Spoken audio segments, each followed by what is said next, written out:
Welcome to the Real News Network. I'm Mark Steiner. It's great to have you all with us.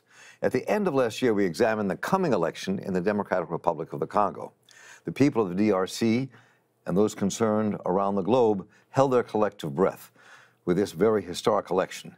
It had already been delayed 2 years by the Kabila regime. And when the election took place this month, it was the first democratic election in the Congo in 49 years. The last one leading to the assassination of the elected leader, Patrice Lumumba, by the CIA and their allied forces. This election, with 3 major candidates: Félix Tshisekedi, heir to a resistance legacy; Martin Fayulu, who was a reformer in the lead, apparently; and the Kabila candidate, Emmanuel Shadary.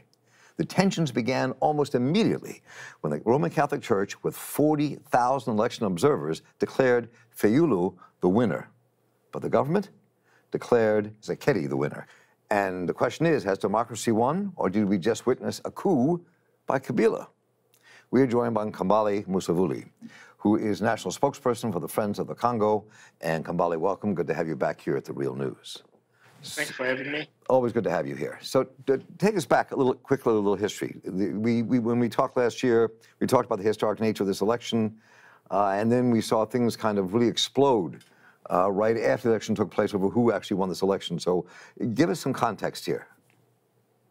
I mean, the reason why we even are talking about the election, I hope it doesn't get lost, the discussion is there is a victory that took place on December 31st of 30th of 2018, that because of the will of the Congolese people, the Congolese government was forced to organize elections. As you mentioned earlier, it's been delayed by 2 years. And for the past 7 years, the Kabila regime showed every intention not to organize it. The Congolese people have cornered Kabila. One, they made sure that he doesn't run again. 2, that he doesn't change the constitution. And 3, even for the candidate that he chose, they made it impossible for the Electoral Commission to be able to declare that the chosen candidate by Kabila, Emmanuel Shadary, is declared the winner. So that victory is important to know. And unfortunately, the Congolese people paid a huge price. Lots of people were harmed through this process, many killed, many put into prison, and many have been pushed into exile. So I wanted to make sure to frame that there in that context first. So this is really important, because what you're saying here, if I'm being clear about this, is you're saying this entire process forcing this election you give to the people of Congo who stood up and said, we want a democracy. We will not be ruled by a dictatorship of Kabila or anybody else. That's what you're saying. Yes, but it's actually the constitutional right. The Congolese constitutions give the president of the Congo only 2 terms. Kabila has been in power for 17 years. He came through after the assassination of Laurent Kabila, but the first election organized under his regime was in 2006. He was declared the winner then, more with a lot of irregularities and issues with that election. In 2011, he was declared the winner again. Many Congolese descended to the streets, demanding the truth of the poll. The international community did not really support the will of the Congolese people at the time. They sided with Kabila. So Congolese were clear that now that he has had 2 terms, and our constitution only gives him 2 terms, that at the end of his term, on December 19th, 2016, that he will leave the country peacefully. So we are in 2019. We can see how for 2 years he has tried so many different tactics to remain in power. But the struggle is now over. While we've had elections, and now we even have the election result, where the states that Félix Tshisekedi was declared the winner, and we're already seeing the contestation of the results. We as Congolese know that the battle is not over, that we have to continue to remain vigilant and make sure that the leaders of the Congo represent the interests of the masses, rather than the very few, and in this case, the interests of the Kabila regime. So with this election right now, the official results saying Tshisekedi was declared the winner by the Electoral Commission, but the Roman Catholic Church, with its 40,000 observers, even before the Congolese government announced who the winner was, said that Fayulu was the winner, who was a reform candidate, which you can describe to us in a moment. So this has set up some real tension here. So tell me what is the political process we're witnessing, and what's the significance? What does this really mean? So as they declare Felix Tshisekedi the winners, the signs on the ground does not show that he actually won the elections. And this can be debated depending on where people fall in the political lines, supporters of Felix Tshisekedi or not. What we do know is that the Catholic Church, via CENCO, the conference of bishops in the DRC, had 40,000 observers. And the Congo polls had about over 70,000 polls across the country. So they had then more than half of the polling stations with the observers there. Before the results were published, CENCO made a public statement saying that they know the truth of the poll and they demand that the Electoral Commission publish the results.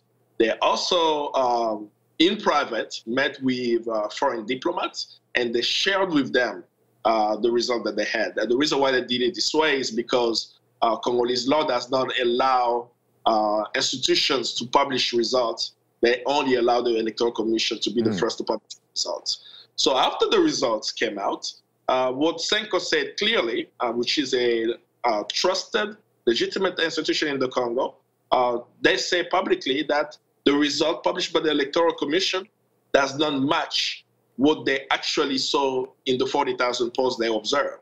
And they've asked the opposition leaders, any of the candidates, including Martin Fayulu, who feel that the results are not correct, to use the institutions of the state. But what is unfolding in this situation, what we can say is positive coming out of this is, if the Electoral Commission had announced that Emmanuel Shadari, the chosen candidate by Kabila, was the winner, we know for sure thousands of Congolese would have been in the street and it would have escalated to violence. But what has followed with this result, it has stopped the people from coming out, where they are still trusting the democratic process and hoping to the end of the challenge in the Constitutional Court, the Electoral Court, that the will of the people will finally be declared. And for many, they believe that Martin Fayulu was the winner of this election. So a number of Congolese writers and others and many journals around the world have been full of stories about these backroom negotiations that were taking place between Mr. Tshisekedi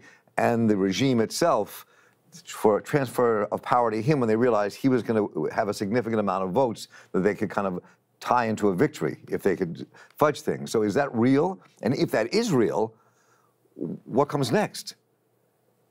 Yeah, I mean, this past week, I've been marred by a lot of speculation and information coming in.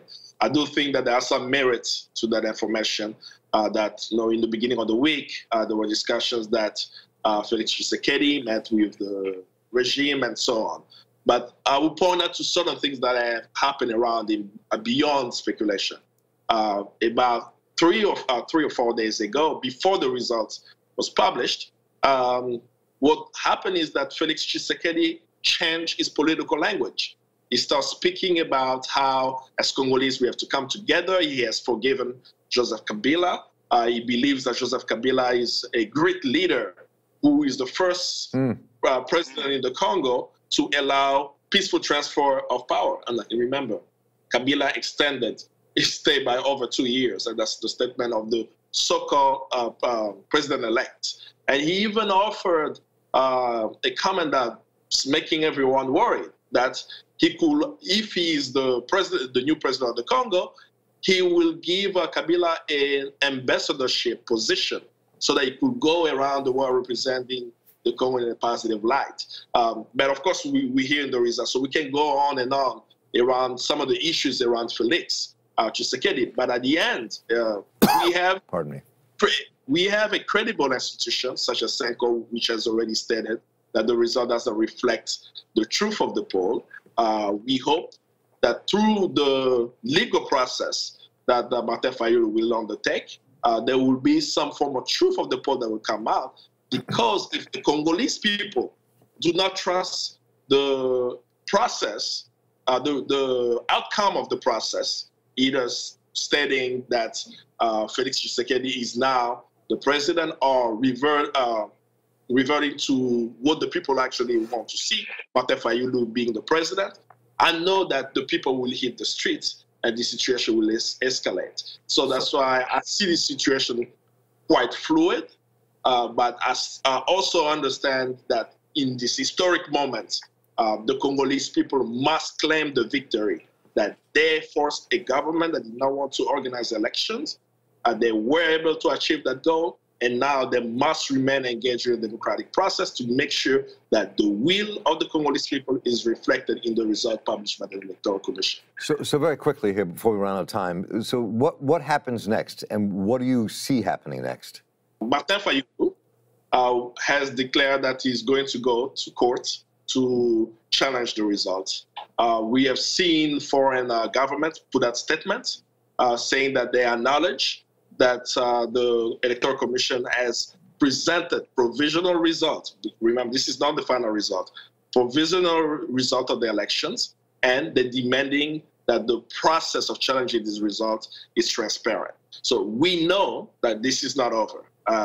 We hope that there will not be more loss of life, because we're already seeing signs in different parts of the country of people rising high and protesting. In the town of Kikwit, there were a few who were killed. And we hope also people around the world who are watching the situation in the Congo will not fall into the trap of saying that an opposition leader has been declared the winner, let's move forward.